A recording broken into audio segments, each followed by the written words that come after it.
nabadgelyo saaxiibayaal halkan waa muuqaal baahiyaha caalamiga native Somali TV anigu waxaan ahay Ibrahim Jamuni maalinku waa 8 taariikhda milaadiga waxay ku aastaysan tahay 22 January sanadka 2022 waxa aad ku soo dhawaataan akhbaraadkii ugu dambeeyay naga soo gaara caalamkii Soomaalida waxa ugu dooroon Puntland oo ciidamo cusub tababar u furtay xildhibaankii koowaad ee golaha shacabka ee deegaan doorashadiisu tahay Puntland oo Garowe lagu doortay barnaamij ka soconaya magaalada Hargeysa iyo Puntland oo amar adag ka soo saartay amniga caasimadda Puntland ee Garowe akhbaraadkaasi iyo kuwa kale oo faahfaahsan ee ku daawo doontaan warkeena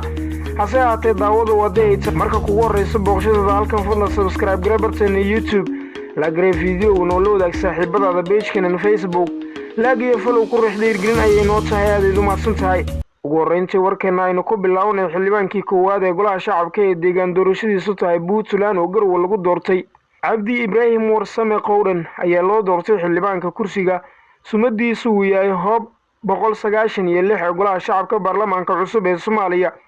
Qowdhan ayaa tartan uusan ka furnayn kursigiisa waxaa la tartamayay mid ka mid ah ilaaladiisa oo malxiis uga ahaa isla markaana uga qayb galay doorashada Cabdi Ibrahim Qowdhan ayaa hadda ah wasiir ku-xigeenka wasaaradda maaliyadda maamulka Puntland afar kursi ayaa hadda dhiman kuwaas oo qayb ka ah doorashada maanta lagu ballamay ee Garowe ka soconaysa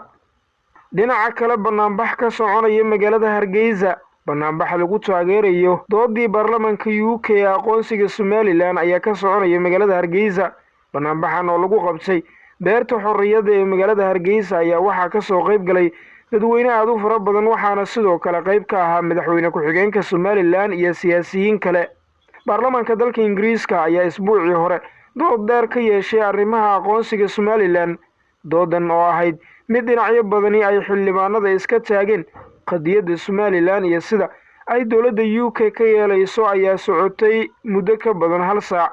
xildhibaanada ayaa intooda badan la dhacsanaa dooda uu soo bandhigay xildhibaanka Gavin Williamson oo ahaa xildhibaankii aqalka hor keenay mooshinka ka doodada aqoonsiga Somaliland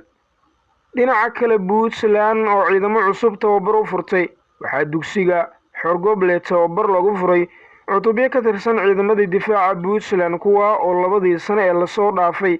ka shaqeynaya amniga gobolka Puntland si gaar ah gobolka Bari Sanaag Nugaal iyo Mudug ciidamadan ayaa muddada ay ku jiraan dugsiga Xorgoble waxaa la siin doonaa tababar guud iyo kuwa qaas ah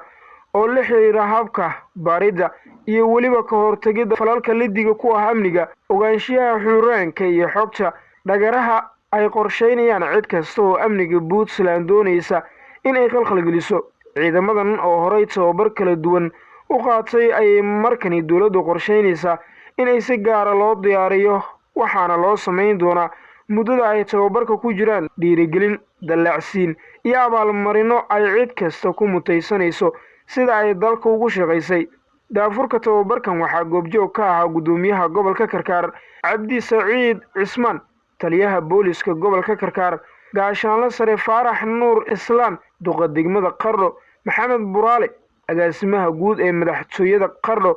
Cali Axmed Saciid wali Puntland oo amar adag ka soo saartay amniga caasimadda ee Garowe guddiga amniga gobolka Nugaal oo ka duulaya habsami u socodka amniga doorashooyinka baarlamaanka aqalka hoose ee Soomaaliya ayaa sheegay in howlgallo lagu xaqiijinayo amniga in maanta laga sameyn doono guud ahaan caasimadda guddiga amniga gobolka Nugaal ayaa faray ciidamada sugaya amniga caasimadda inay qabtaan qofkii qori wata oo aanan ku jirin ciidamada shaqeynaya guddiga amniga ayaa bulshada Garowe ugu baaqay inay la shaqeeyaan laamaha amniga Garowe cid walba oo lidi ku ah amniga caasimadda la socodsiiyo ciidamada shaqeynaya si loo qabto guddiga amniga gobolka Nugaal ayaa sheegay in gaadiidka ciidamada ma ahane gaari kale oo ciidan in aanan lagu dhex arki karin gudaha caasimadda ugu dambeyntii guddiga amniga gobolka Nugaal ayaa bulshada ka codsaday inay la shaqeeyaan laamaha amniga si loo wada ilaaliyo nabadgelyada caasimadda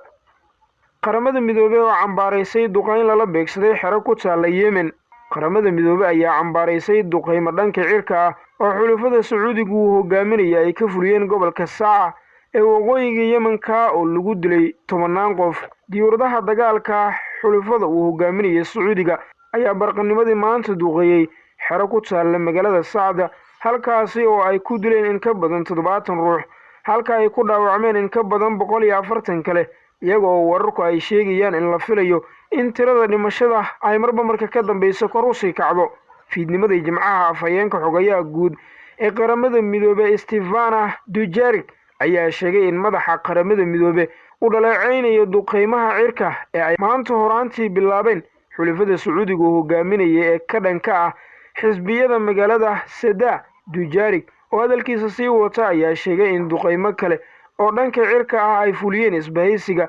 duulaanka ku jooga dalka Yemen Jimcihii shalay isagoo intaa ku daray in duqeymahaasi ay sidoo kale sababeen dhimasho iyo dhaawac soo gaaray dad rayid ah oo ku jiraan caruur. Waxa uu sheegay in weerarkan cirka lala beegsaday xarumaha istiraatiijiyada ah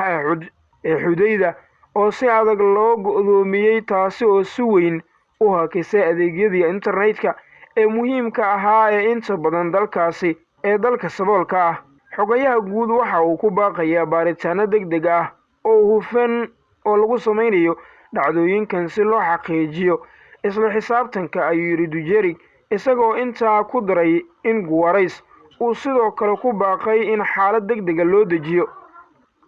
Guntiga gabagabadii Kenya oo beenisay inay aqoonsanayso Somaliland. Dowladda Kenya ayaa markii ugu horeysay ka hadashay arrinta aqoonsiga Somaliland kadib doodii baarlamaanka UK ay dhawaan ka yeesheen arrintaasi. Wasiirka arrimaha dibadda Kenya Rachael Omamo ayaa sheegtay in Kenya ay Somaliland ula dhaqmayso sida qayb ka mid ah federaalka Soomaaliya iyadoo oo sheegtay in Somaliland aysan Kenya u soo gudbin codsi lagu aqoonsanayo dowlad madax bannaan. Omamo ayaa sidoo kale waxa ay ka hadashay xiisadda Itoobiya waxa ay sheegtay in Kenya aysan ilaabaynin Itoobiya oo ay sii wadi doonto in ay si hoose ula xaajooto uguna adeegsato diblomaasiyiin jilicsan si loo soo afjaro xiisadda ka taagan dalkaasi dariska ay yihiin. Hadalka wasiirka ayaa ku soo aadaya iyadoo xogayaha guud ee qaramada midoobay Antonio Guterres uu BBC u sheegay in xaaladda Itoobiya ay beesha caalamka ku adkaatay inay xaliyaan iyagoo xukuumadda Addis Ababa ay si joogto ah uga dhaga adeegtay